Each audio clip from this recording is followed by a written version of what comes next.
आप सभी को विनोद गढ़वाल का नमस्कार। कैसे हैं आप सभी? उम्मीद करता हूं कि आप सभी स्वस्थ, प्रसन्न एवं मंगलमय होंगे। आज एक बार फिर से मैं आप सभी का हार्दिक स्वागत करता हूं आपके अपने YouTube channel study with Vinod Garhwal पर। मध्य प्रदेश शासन द्वारा लागू नवीन पाठ्यक्रम NCERT कक्षा 12 राजनीति विज्ञान का अध्ययन हम कर रहे हैं।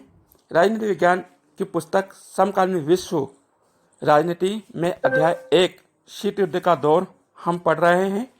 शीत युद्ध का दौर के अंतर्गत अब तक हमने परिचय, क्यूबा मिसाइल संकट, शीत युद्ध क्या है, उसकी उत्पत्ति के कारण, अवरोध, रोक और संतुलन, दो ध्रुवीय विश्व का आरंभ, शीत युद्ध के दायरे नामक टॉपिक पढ़ लिए हैं। आज इस क्लास में शीत युद्ध के दौर अध्याय को कंटिन्यू करते हुए हम इसके अंतर्गत जो अन्य टॉपिक दिए हुए हैं उनको कवर करेंगे। आज इस क्लास में हम शीत युद्ध का घटनाक्रम और दो ध्रुवीय विश्व को चुनौती, गुटनिरपेक्षता का अध्ययन करेंगे।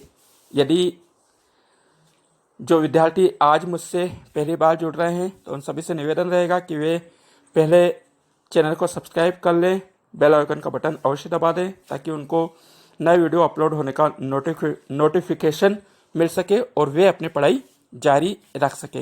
वीडियो पसंद आए तो उसे लाइक और शेयर करना बिल्कुल ना भूलें। तो चलिए हम शुरू करते हैं हमारी आज की क्लास। शीत युद्ध का दौर के अंतर्गत शीत युद्ध का घटनाक्रम।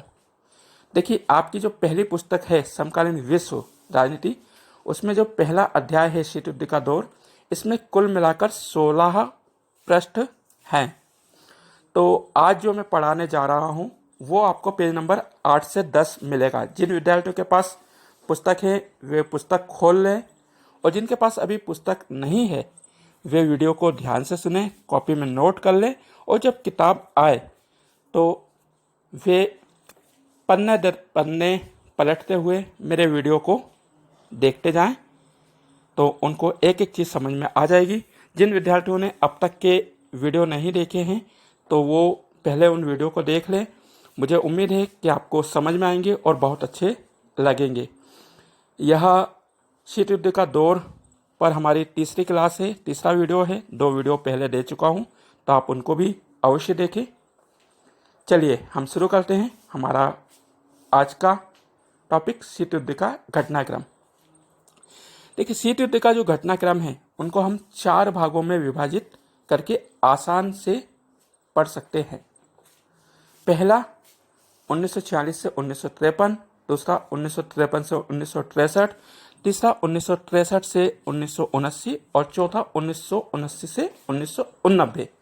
इन 4 चरणों में हम हमारे टॉपिक को एक के बाद एक कवर करेंगे और मैं प्रयास करूंगा कि जो घटनाक्रम हुआ है उसको सीरियल से आपको बता सकूं। तो इन्हें आप ध्यान से नोट करिएगा। पहला चरण 1946 से 1953। नंबर 1, चर्चिल का वक्तव्य। पृष्ठ क्रमांक 8 का हम अध्ययन अभी कर रहे हैं। देखिए, वेस्टन चर्चिल का वक्तव्य आपकी पुस्तक में नहीं दिया है, लेकिन मैं जानकारी के तौर पर बता रहा हूं कि कैसे शीत युद्ध का जो विकास है, जो शीत युद्ध का घटनाक्रम रहा है, वो घटित हुआ है। सन 1946 में ब्रिटेन के प्रधानमंत्री वेस्टन चर्चिल ने एक वक्तव्य दिया। वेस्टन चर्चिल ने अपने वक्तव्य में कहा कि साम्यवादी विचारधारा सबसे खराब विचारधारा है। इस विचारधारा में पूंजी का सबसे अधिक खतरा सरकार को होता है, जो कि नहीं होना चाहिए। साम्यवादी विचारधारा सबसे गलत और गंदी विचारधारा है। ऐसा जो है ब्रिटेन के प्रधानमंत्री वेस्टन चर्चिल ने कहा और उनके वक्तव्य को शीत युद्ध के जो घटनाक्रम है या शीत युद्ध के बढ़ाने वाला पहला कदम माना जाता है। वेस्टन चर्चिल ने साम्यवादी विचारधारा को हतोत्साहित करने का कार्य किया। नंबर 2, ट्रूमैन सिद्धांत। आपकी पुस्तक में है और इसे बहुत ध्यान से समझिएगा। पहली बार क्योंकि हमारा कोर्स लागू हुआ है तो मेरे दृष्टिकोण से यह 3 नंबर का प्रश्न बन सकता है। ट्रूमैन सिद्धांत। ट्रूमैन सिद्धांत दरअसल साम्यवादी विचारधारा को रोकने के लिए बनाया गया था। ट्रूमैन, हैरी ट्रूमैन अमेरिका के राष्ट्रपति थे और अमेरिका के राष्ट्रपति ने सोवियत संघ की विस्तार की नीति को रोकने के लिए ट्रूमैन सिद्धांत बनाया। देखिए, ट्रूमैन क्योंकि उस समय राष्ट्रपति थे तो राष्ट्रपति के नाम से ही जो नीति बनाई गई उसका नाम रखा गया ट्रूमैन सिद्धांत। तो ट्रूमैन ऐसे दूसरे व्यक्ति थे जिन्होंने साम्यवादी विचारधारा को रोकने के लिए वक्तव्य जारी किया। पहला हमने देखा विंस्टन चर्चिल थे। विंस्टन चर्चिल के बाद ट्रूमैन ने साम्यवादी विचारधारा को रोकने के लिए एक नीति बनाई जिसे ट्रूमैन सिद्धांत कहा गया। इन्होंने जो ट्रूमैन सिद्धांत के अंतर्गत वेस्टर्न यूरोप, पश्चिमी जो यूरोप था या अमेरिका के आसपास जो देश थे उनमें साम्यवादी विचारधारा का विस्तार ना हो, साम्यवादी विचारधारा ना फैले, सोवियत संघ अपना विस्तार ना कर सके, इन उद्देश्यों के लिए एक पृथक से नीति बनाई जिसे ट्रूमैन सिद्धांत कहा जाता है। मार्च 1947 में इस नीति को क्रियान्वित किया गया। मैं एक के बाद एक घटना जो हुई है वो आपको बता रहा हूं। Number 3, Marshall plan. देखिए, ट्रूमैन सिद्धांत के बाद अमेरिका ने सोचा कि हमें कुछ अलग करना होगा, कुछ ऐसा अनोखा कार्य करना होगा जिसके तहत वेस्टर्न यूरोप में साम्यवादी विचारधारा ना फैले। इसलिए 23 अप्रैल 1947 में अमेरिका ने मार्शल प्लान बनाया। अब मार्शल प्लान था क्या? मार्शल प्लान के तहत अमेरिका ने 12 अरब डॉलर की राशि का एक कोष बनाया और इस कोष को पश्चिमी यूरोप को के जो देश थे उन देशों में इसे देने का कार्य किया, क्योंकि दो विश्व युद्ध हो चुके थे। ऐसे में कई जो देश थे विशेषकर पश्चिमी यूरोप के वो काफ़ी आर्थिक तंगी का सामना कर रहे थे। तो अमेरिका ने सोचा कि यदि इनकी अर्थव्यवस्था को सुधारा जाए, इन्हें पर्याप्त धनराशि उपलब्ध कराई जाए तो ये कभी भी जो है साम्यवादी विचारधारा के समर्थक नहीं बनेंगे, ये पूंजीवादी विचारधारा के समर्थक रहेंगे। तो इसके लिए अमेरिका ने 12 अरब डॉलर की राशि इस पश्चिमी यूरोप को देने के लिए रखी और हुआ भी यही। जो पश्चिमी यूरोप के देश थे उन्होंने अमेरिका की सहायता ली और आर्थिक जब सहायता मिली तो ये सभी देश जो थे वो अमेरिका के साथ आ गए, अमेरिका के समर्थक बन गए। तो 1948 से 1952 के दौरान इन 5 वर्षों में समूचे पश्चिमी यूरोप के देशों को अमेरिका ने 12 अरब डॉलर की राशि देने का कार्य किया। तो इस राशि से इन देशों ने अपनी अर्थव्यवस्था को सुधारा और मार्शल प्लान का बहुत अच्छे से क्रियान्वयन अमेरिका ने किया। नंबर 4, बर्लिन की नाकाबंदी। देखिए, अब अमेरिका जो है वो ट्रूमैन सिद्धांत ला रहा है, मार्शल प्लान कर रहा है, तो क्या सोवियत संघ चुप बैठेगा? सोवियत संघ कुछ नहीं करेगा? तो 1948 आते आते जो है बर्लिन की नाकेबंदी सोवियत संघ द्वारा की गई। अब बर्लिन मैं छोटे में बता दूंगा क्योंकि पहले इस विषय पर हम चर्चा कर चुके हैं।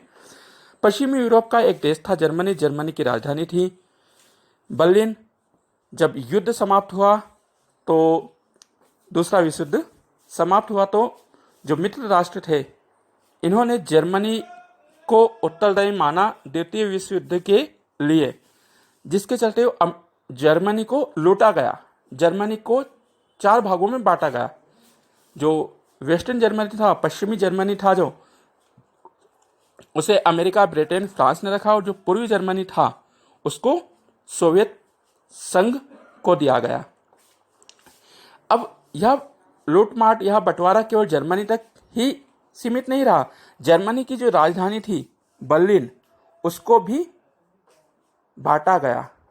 तो पश्चिमी बर्लिन का जो एरिया था वो अमेरिका और उसके देश समर्थक देशों को आया, और पूर्वी जर्मनी का जो एरिया था वो सोवियत संघ को, पूर्वी बर्लिन का जो एरिया था वह सोवियत संघ को दिया गया। यानी कि पश्चिमी बर्लिन वाला एरिया अमेरिका को दे दिया गया, और पूर्वी बर्लिन वाला जो एरिया था वह सोवियत संघ को दिया गया। तो ऐसे में मार्शल प्लान जो था वह किसी भी प्रकार से पूर्वी बर्लिन को प्रभावित ना करे, इसके लिए सोवियत संघ ने इसकी नाकेबंदी कर दी। अब अमेरिका को यहाँ पर सहायता पहुँचाने के लिए काफ़ी दिक्कतें उठाना पड़ी, क्योंकि जो अब उनको आने के लिए रास्ता बंद कर दिया गया। तो ऐसे में क्या हुआ, अमेरिका ने कोशिश की कि हेलीकॉप्टर की सहायता से वो सहायता पहुंचाए, किंतु ज़्यादा सहायता वह नहीं पहुंचा सका। सोवियत संघ जो है उसके सामान को उठा लिया करते थे। तो कुल मिलाकर बर्लिन की नाकाबंदी करके अमेरिका को मुंहतोड़ जवाब देने का कार्य सोवियत संघ ने किया। इसके बाद अप्रैल 1949 में अमेरिका ने पश्चिमी गठबंधन बनाया, नाटो की स्थापना की। नाटो को हम देख चुके हैं, और पहला चरण जो है यहाँ पर ख़त्म होता है। दूसरे चरण में भी दोनों के बीच में प्रतिस्पर्धा जारी रहती है। नाटो बना, उसके मुकाबला करने के लिए वर्सा पैक्ट 1955 में बनाया गया। इसको भी हमने पिछले वीडियो में देखा है। सीटो सेंटो का गठन अमेरिका द्वारा किया गया, पिछले वीडियो में मैं बता चुका हूँ। इस कारण हम विस्तार से इस पर चर्चा नहीं करेंगे। ठीक है, नाटो, वार्सा पैक्ट, सीटो, सेंटो, ये सब एक दूसरे के विरुद्ध बनाते रहे। नाटो, सीटो और सेंटो का जो नाटो था वह एक सैन्य संगठन था जिसमें 12 देश शामिल थे, और 12 ही देश में से किसी एक पर हमला होता था तो 12 ही अपने ऊपर मानते थे, जिसका मुकाबला करने के लिए वार्सा पैक्ट बनाया गया सोवियत संघ द्वारा नाटो देशों का मुकाबला करने के लिए। सीटो की स्थापना 1954 में की गई, और इसका उद्देश्य था दक्षिण पूर्व एशिया में साम्यवादी विचारधारा को रोका जाए। 1955 में सेंटो बनाया गया, जिसे बगदाद पैक्ट के नाम से जानते थे। 1959 में इराक इससे अलग हो गया, जिसके कारण इसका नाम सेंटो पड़ा। सेंटो यानी कि केंद्रीय संधि संगठन। इसका उद्देश्य था मध्य पूर्व एशिया में साम्यवादी विचारधारा को फैलने से रोका जाए। तो यह घटनाक्रम जो है जारी रहा। दोनों एक दूसरे को रोकने के लिए, एक दूसरे की विचारधारा को रोकने के लिए अपनी अपनी योजनाएं बनाते गए। 1950 से 1953 के दौरान कोरिया का युद्ध हुआ। इसमें दक्षिणी कोरिया जो था उसका समर्थक अमेरिका था, उत्तरी कोरिया का समर्थक जो था वह सोवियत संघ कर रहा था। तो कोरिया युद्ध भी हुआ इस दौरान।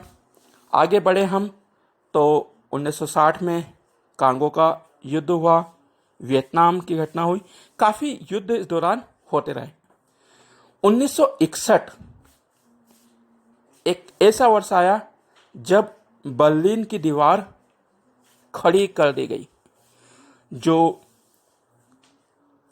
बर्लिन था, जर्मनी की राजधानी थी, तो सोवियत संघ द्वारा बर्लिन में एक बहुत ऊंची दीवार बनाई गई जिसे बर्लिन की दीवार के नाम से जाना जाता है। 1961 में इसका निर्माण कराया गया। 1962 में क्यूबा मिसाइल संकट हुआ, जिसे हमने पहले वीडियो में पढ़ा है, तो आप वहाँ से पढ़िएगा। हम आगे बढ़ते हैं। तो क्यूबा मिसाइल संकट हुआ। अब क्यूबा मिसाइल जो संकट उत्पन्न हुआ था, उसमें शीत युद्ध जो है एक वास्तविक युद्ध में परिवर्तित होने की स्थिति में आ गया था। दोनों सेनाओं, जो दोनों महाशक्तियां थी, उसके जंगी बेड़े आमने सामने हो गए थे, किंतु दोनों ने ही समझदारी का परिचय दिया और युद्ध हुआ नहीं। क्यूबा मिसाइल संकट को जो है युद्ध का चरम बिंदु माना जाता है।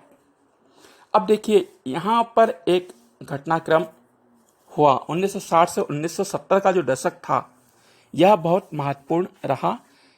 यहाँ पर हम कह सकते हैं कि अब तनाव शैथिल्य का दौर प्रारंभ हुआ।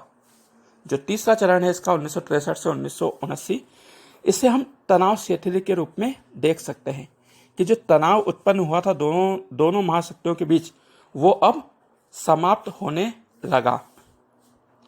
1963 आते आते इन दोनों ही महाशक्तियों ने देखा कि यार हम जो हैं एक के विरुद्ध एक कार्रवाई कर रहे हैं, हथियारों का निर्माण कर रहे हैं, हथियारों की होड़ लगा रहे हैं। अमेरिका एक मिसाइल बनाता तो सोवियत संघ 2 मिसाइल बनाता, और इन दोनों महाशक्तियों के बीच में देखिए, हमने देखा शीत युद्ध के दायरे में कि कभी भी प्रत्यक्ष रूप से युद्ध नहीं हुआ, लेकिन इन के खेमों में, जो पश्चिमी खेमा और पूर्वी खेमा था, इन खेमों के जो देश थे उनमें कई युद्ध हुए और हजारों लाखों लोग मारे गए। खून बहा लाखों लोगों का, चाहे वो कोरिया युद्ध हो, कांगो युद्ध हो, अफगानिस्तान युद्ध हो, वियतनाम युद्ध हो, इन सभी युद्धों में काफी जनधन की हानि हुई। तो अब इन दोनों महाशक्तियों ने सोचा कि नहीं, बहुत खून खराबा हो रहा है, बहुत हथियार हम बना रहे हैं, तो अब हमें जो है इस शीत युद्ध को रोकना चाहिए। बहुत हथियार हमने बना दिए। अब क्या होता है ना कि कोई एक गलत फहमी उत्पन्न होना भी कोई बड़े खतरे को निमंत्रण देने जैसा हो सकता है। कोई भी अगर गलत फहमी पाल ले कि मेरे पास ज़्यादा हथियार हैं, दूसरे देश के पास ज़्यादा हथियार नहीं है, तो फिर युद्ध जो है वह भयंकर रूप लेता था। और अमेरिका और सोवियत संघ दोनों ने सोचा कि ऐसा ना हो कि हम महाशक्ति बनने के चक्कर में दोनों ही मिट जाए, दोनों ही नष्ट हो जाए और कोई तीसरा ही देश महाशक्ति बन जाए। क्योंकि क्या होता है, मिसकम्युनिकेशन ये था कि मान लीजिए कोई अमेरिका पे मिसाइल दाग देता अन्य देश, तो अमेरिका सोचता कि सोवियत संघ ने मिसाइल दागी है, और वो अपने हथियार जो है वो सोवियत संघ की ओर कर देता। इसके जवाब में सोवियत संघ अपना युद्धपोत भंडार खोल देता, तो दोनों ही महाशक्तियां नष्ट हो जाती और तीसरी महाशक्ति कोई जो रहती वो महाशक्ति बन जाती। तो इस गलतफहमी को दूर करने के लिए इन्होंने विभिन्न प्रकार की संधियां की कि अब हमें युद्ध रोकना होगा। तो सन 1963 में पहली संधि इन्होंने की, जिसे LTBT कहा जाता है,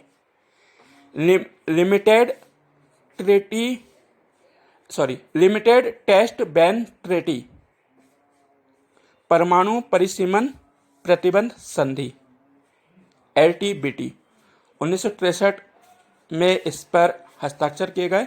और देखिए, इसका मतलब जो हम मिसाइलें बनाते हैं, जो हम परमाणु हथियार बनाते हैं, उसका निर्माण कर लिया जाता है, लेकिन उसका समय समय पर परीक्षण किया जाता है कि वो सही प्रकार से कार्य कर रही है या नहीं। तो अब इन्होंने ये निर्णय किया कि अब हम जो परमाणु हथियार बनाएंगे उसका परीक्षण जो है उसको सीमित करेंगे, उसको हम सीमित करेंगे, हम अपने हथियारों में कमी लाएंगे। तो एलटीबीटी बहुत महत्वपूर्ण है। देखिए किताब में आपको ये पृष्ठ क्रमांक 14 पर दिया गया है, आओ हम मिलकर कार्य करें, उसमें आपको ये पॉइंट मिलेगा। लेकिन चूंकि जो घटनाक्रम हुआ है मैं उसको क्रम से बता रहा हूँ, इस कारण इसका उल्लेख यहीं पर करना उचित होगा। तो दोनों देशों ने अपने तनाव को कम करने के लिए अब संधियां करना चालू की, समझौते करना चालू किए, और जिसके तहत एलटीबीटी 1963 में की गई। इसके पश्चात दूसरी जो संधि रही वो एनपीटी, और परीक्षा की दृष्टि से बहुत महत्वपूर्ण है। एनपीटी का फुल फॉर्म होगा न्यूक्लियर नॉन प्रोलिफरेशन ट्रीटी।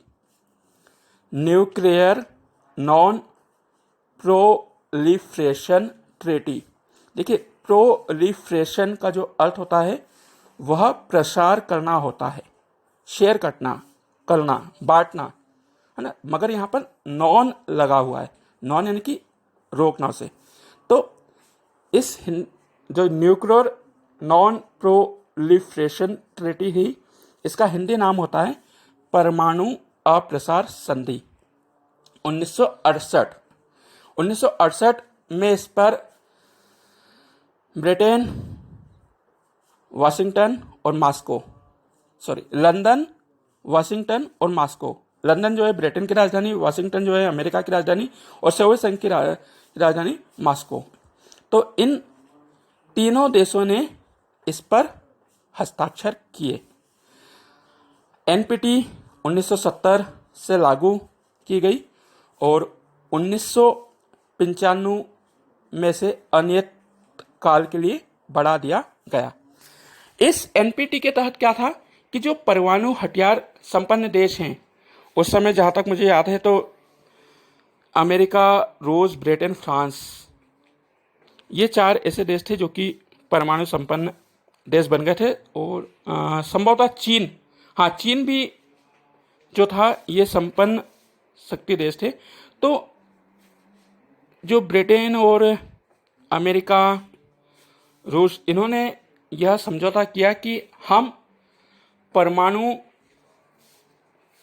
हथियार बनाने का लिए अब किसी को सहायता नहीं देंगे, हम किसी को मदद नहीं कराएंगे। देखिए हम सुनते हैं कि जो हमारा पड़ोसी देश है चीन ने पाकिस्तान को परमाणु बम बनाने में सहायता की। इसी प्रकार माना जाता है कि चीन ने उत्तरी कोरिया को भी परमाणु हथियार निर्मित करने में सहायता की। और आज हम देखते हैं कि उत्तरी कोरिया जो है वह इस प्रकार की वक्तव्य समय समय पर देता रहता है, जिससे लगता है कि तीसरा विश्व युद्ध होगा। तो इन देशों ने कहा कि अब हम परमाणु हथियारों का प्रचार प्रसार रोकेंगे, हम इसकी जो टेक्नोलॉजी है, कैसे इसका बनाया जाता है, इसे किसी अन्य देशों से नहीं बांटेंगे, शेयर नहीं करेंगे। तो इस प्रकार की संधि एनपीटी 1968 में की गई और परीक्षा की दृष्टि से महत्वपूर्ण है। इसके बाद एक और बनाई गई एंटी बैलिस्टिक मिसाइल संधि, परमाणु प्रक्षेपास्त्र प्रतिबंध संधि। इसके तहत भी जो परमाणु प्रक्षेपास्त्र बन गए हैं उनके प्रतिबंधित करने के लिए समझौता किया गया। सामरिक सशस्त्र निरोध संधि, तमाम प्रकार की संधियां इसके बाद दोनों देशों ने की। तो मुख्यतः इन 3 संधियों को आप याद रखिएगा। पृष्ठ क्रमांक 14 पर आपकी और भी संधियां दी है, सामरिक दृष्टि से जो महत्वपूर्ण थी उनके विषय में चर्चा की गई। लेकिन हम एलटीबीटी, एनपीटी और परमाणु प्रक्षेपास्त्र प्रतिबंध संधि, इन तीनों को आप जरा ध्यान से पढ़िएगा। फिर 1969 में जो है वो एक छोटे से भूभाग को लेकर सोवियत संघ और साम्यवादी चीन के बीच में मतभेद भी होता है। धीरे धीरे यह घटनाक्रम आगे बढ़ता गया। 1975 में कुछ हुआ, 1978 में भी बहुत कुछ घटा, और फिर अंत में जाते हुए हम देखें तो जो बर्लिन की दीवार 1961 में खड़ी की गई थी वह 1989 में गिरा दी गई। ठीक है ना। अब सोवियत संघ का जो खेमा था वो आपस में ही अनबन का शिकार हो गया। अनबन का शिकार हुआ तो इससे सोवियत संघ जो था, सोवियत संघ दरअसल रूस के साथ 14 अन्य कंट्रियों का एक समूह था जिसे यूएसएसआर कहा जाता था, union of Soviet socialist Republic. तो इसका धीरे धीरे इससे देश टूटते चले गए और परिणाम स्वरूप जो बर्लिन की दीवार खड़ी की गई थी 1961 में, उसको 1989 में गिरा दिया गया। जब 1989 में बर्लिन की दीवार गिर गई तो फिर आगे घटनाक्रम निस्संदेह पर जो था परिवर्तित होना था। इसका परिणाम यह हुआ कि जर्मनी का एकीकरण हुआ। सन 1990 में जर्मनी का एकीकरण हो गया। पूर्वी जर्मनी और पश्चिमी जर्मनी दोनों एक देश बन गए जिसको हम आज जर्मनी के रूप में देखते हैं। तो 1990 में बर्लिन की दीवार गिरी, 1990 में जर्मनी का एकीकरण हुआ और 1991 में सोवियत संघ का विघटन हो गया। जो सोवियत संघ के देश थे वो सब अलग अलग हो गए और सोवियत संघ एक जो समूह था, जो संगठन था, वो खत्म हो गया। अब उसमें से एक जो देश है रूस, वह रह गया, बाकी अन्य कंट्रियां अलग अलग हो गई। तो इस प्रकार से सन 1946 से 1991 तक का लगभग 45 वर्षों का एक लंबा युद्ध रहा, शीत युद्ध, जिसमें कभी भी किसी को प्रत्यक्ष रूप से जनहानि नहीं हुई। मस्तिष्क में लड़ा जाने वाला वाक युद्ध शीत युद्ध रहा और जिसको मैंने आपको बहुत आसान शब्दों में क्रम दर क्रम रूप से जो घटनाएं घटी है वह बताने का प्रयत्न किया है। चलिए अब हम आगे बढ़ते हैं। हमारा अगला टॉपिक है द्विवीय ध्रुवीय विश्व को चुनौती, चैलेंज ऑफ बाइपोलैरिटी। देखिए, दो ध्रुव थे, पूर्वी ध्रुव, पश्चिमी ध्रुव, सोवियत संघ और संयुक्त राज्य अमेरिका। ये दो ध्रुव थे, ये दो महाशक्तियां थी जो कि अपने अपने खेमों में विस्तार करने की नीति बना रही थी। ऐसे में बहुत सारे देश नव स्वतंत्र हो रहे थे और इन देशों को अपने तमाम आवश्यकताओं की पूर्ति करना थी। तो दो ध्रुवीय जो विश्व था, इसको चुनौती देने के लिए एक नाम आ रहा था। नाम का एक संगठन बन रहा था। नाम बोले तो नॉन अलाइनमेंट मूवमेंट, जिसे हम हिंदी में गुट निरपेक्ष आंदोलन कहते हैं। तो पूर्वी खेमे, पश्चिमी खेमा, पूर्वी गुट और पश्चिमी गुट, जो दो महाशक्तियां थीं, इन दोनों महाशक्तियों को चुनौती देने के लिए गुट निरपेक्ष आंदोलन खड़ा किया गया। ठीक है।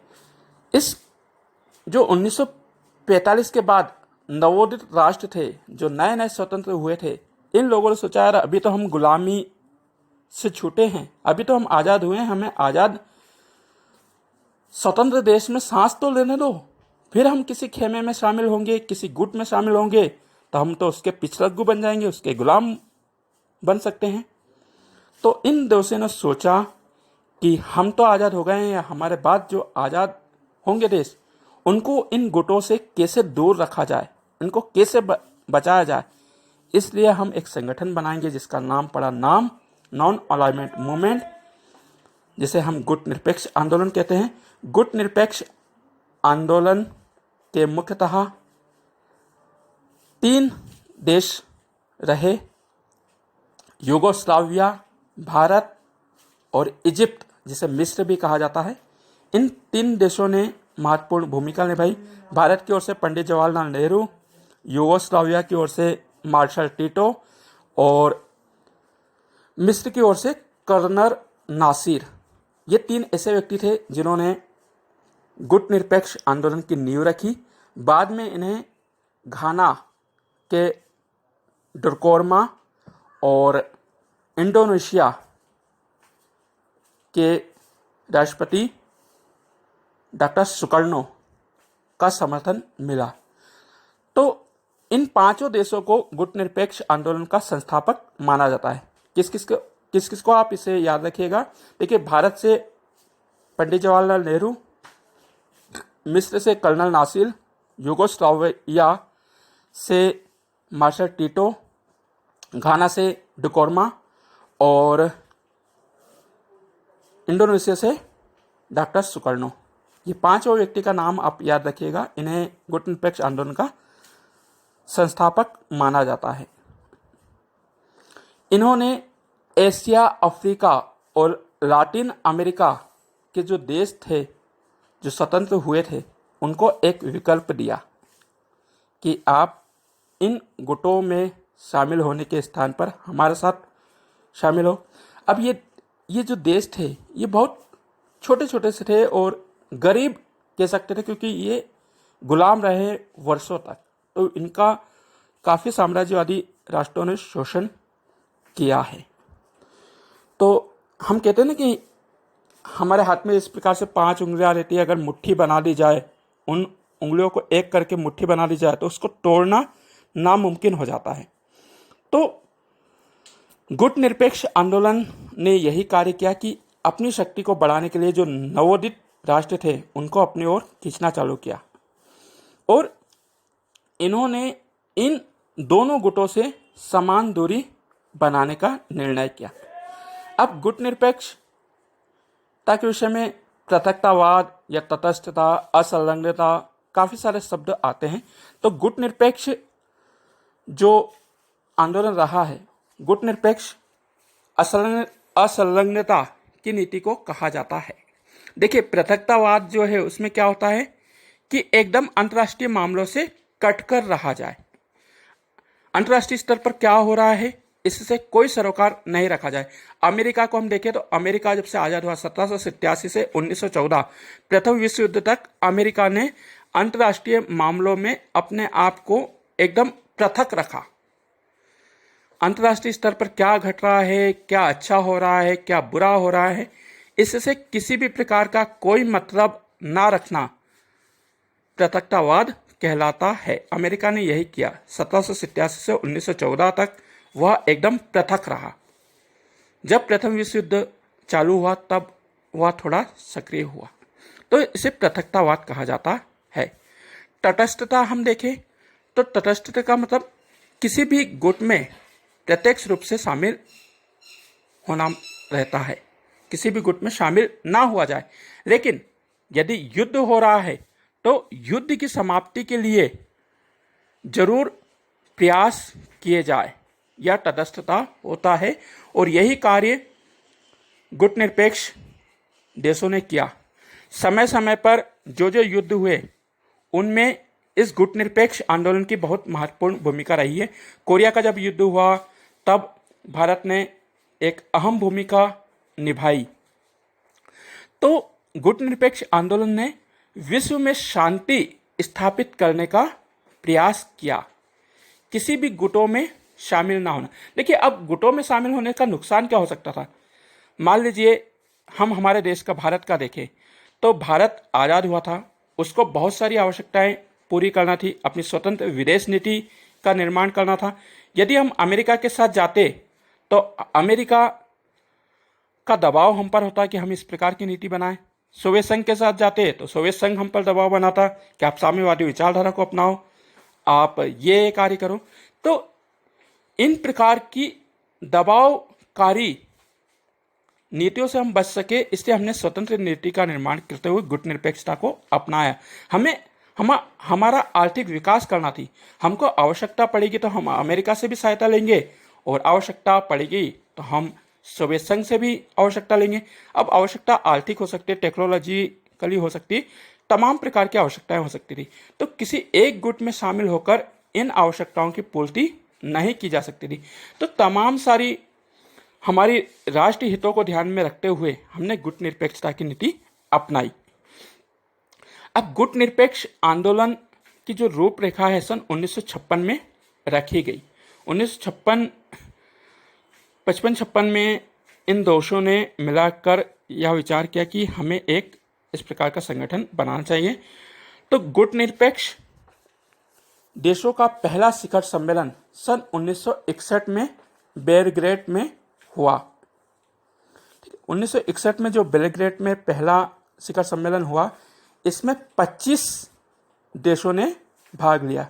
देखिए यानी कि कितनी जल्दी से इसका विस्तार हुआ है। कहाँ 5 देशों ने इसकी स्थापना की थी और देखते देखते एशिया, अफ्रीका और लैटिन अमेरिका के जो नवोदित देश थे वो इसमें शामिल होते चले गए। तो पहला शिखर सम्मेलन बेलग्रेड 1961 में हुआ, जिसमें गुट निरपेक्ष आंदोलन के जो देश थे उनमें समन्वय स्थापित करने की बात की गई, सभी की मदद करने का निर्णय किया गया और इन देशों, इन गुटों से पृथक दूरी बनाए रखते हुए अपने विकास पर जोर दिया गया। गुट निरपेक्ष आंदोलन के अब तक 18 शिखर सम्मेलन हो चुके हैं। आमतौर पर प्रत्येक 3 वर्ष में इनका सम्मेलन आयोजित किया जाता है। हम भारत की बात करें तो भारत में 7वां गुट निरपेक्ष आंदोलन 1983 में हुआ। आप याद रखिएगा, 7वां गुट निरपेक्ष शिखर सम्मेलन 1993 में नई दिल्ली में आयोजित हुआ, जिसकी अध्यक्षता प्रधानमंत्री श्रीमती इंदिरा गांधी ने की थी, जिसमें लगभग 100 देशों ने भाग लिया।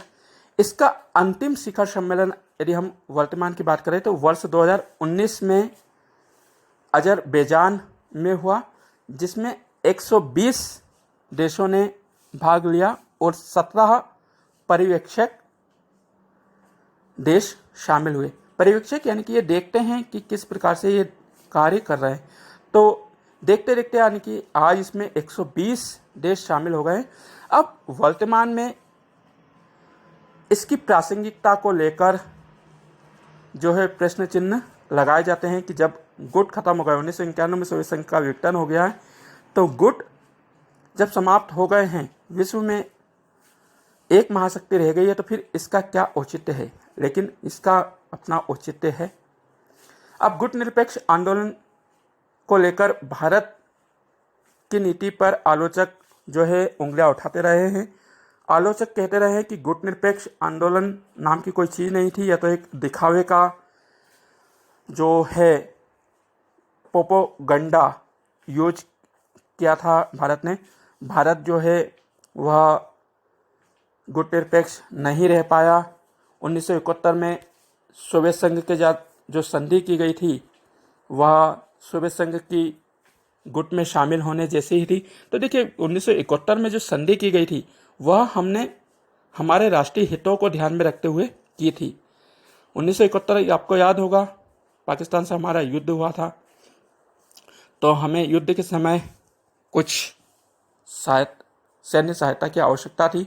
ऐसे में हमने संधि की थी। हम उसके गुट में शामिल नहीं हुए थे, लेकिन हम अपनी आवश्यकता की पूर्ति किसी भी देश से कर सकते थे। यह हमारी स्वतंत्र नीति थी, तो हमने सहायता ली। हम सोवियत संघ के पिछलग्गू नहीं बने। तो तमाम पक्ष विपक्ष में तर्क दिए जाते हैं, किंतु हमारे उसमें इतना विस्तार से नहीं है। तो मुझे उम्मीद है कि आपको आज की क्लास में समझ में आया होगा आसानी से। यदि प्लीज़ आपको समझ में आया हो, क्लास अच्छी लगी हो, तो वीडियो को लाइक करें, अन्य दोस्तों के साथ फेसबुक और व्हाट्सएप पर शेयर करें। विशेषकर उन विद्यालयों में इस वीडियो को पहुंचाएं जहां तक अभी तक पुस्तकें नहीं पहुंची है। आप सभी का सपोर्ट जो है वो मुझे ऊर्जा प्रदान करता है। तो वीडियो को लाइक करें, अधिक से अधिक शेयर करें। अब आज के प्रश्न नोट करें, जिनका उत्तर आप मुझे कमेंट बॉक्स में कर सकते हैं। प्रश्न क्रमांक 1, ट्रूमैन सिद्धांत कब बनाया गया? ट्रूमैन सिद्धांत कब बनाया गया? प्रश्न क्रमांक 2. मार्शल प्लान के तहत कितने अरब डॉलर की राशि रखी गई? मार्शल प्लान के तहत कितने अरब डॉलर की राशि निर्धारित की गई? प्रश्न क्रमांक 3. बर्लिन की दीवार कब बनाई गई? बर्लिन की दीवार कब बनाई गई? प्रश्न क्रमांक 4. एनपीटी का पूरा नाम क्या है? एनपीटी का पूरा नाम क्या है? प्रश्न क्रमांक 5. जर्मनी का एकीकरण कब किया गया? जर्मनी का एकीकरण कब किया गया? प्रश्न क्रमांक 6. गुटनिरपेक्ष देशों का पहला शिखर सम्मेलन कब आयोजित किया गया? गुटनिरपेक्ष देशों का पहला शिखर सम्मेलन कब आयोजित किया गया? और प्रश्न क्रमांक 7. भारत में कौन सा गुटनिरपेक्ष आंदोलन का शिखर सम्मेलन आयोजित किया गया और कब? भारत में गुटनिरपेक्ष शिखर सम्मेलन कब, कहाँ और कौन सा आयोजित किया गया? आप इन सभी प्रश्नों का उत्तर मुझे कमेंट बॉक्स में कर सकते हैं। एक बार पुनः आप सभी से निवेदन करता हूं कि वीडियो पसंद आया तो इसे लाइक करें, शेयर करें, चैनल को सब्सक्राइब करके अपना सपोर्ट करें। आप सभी का बहुत बहुत धन्यवाद। नमस्कार। मिलते हैं नेक्स्ट क्लास में इसी टॉपिक को कंटिन्यू करते हुए, और अगले वीडियो में हम क्लास में इस अध्याय को कंप्लीट कर लेंगे। तब तक के लिए मुझे इजाज़त दीजिए। Bye bye, good year, take care and thank you for watching my YouTube channel. जय हिंद, जय भारत।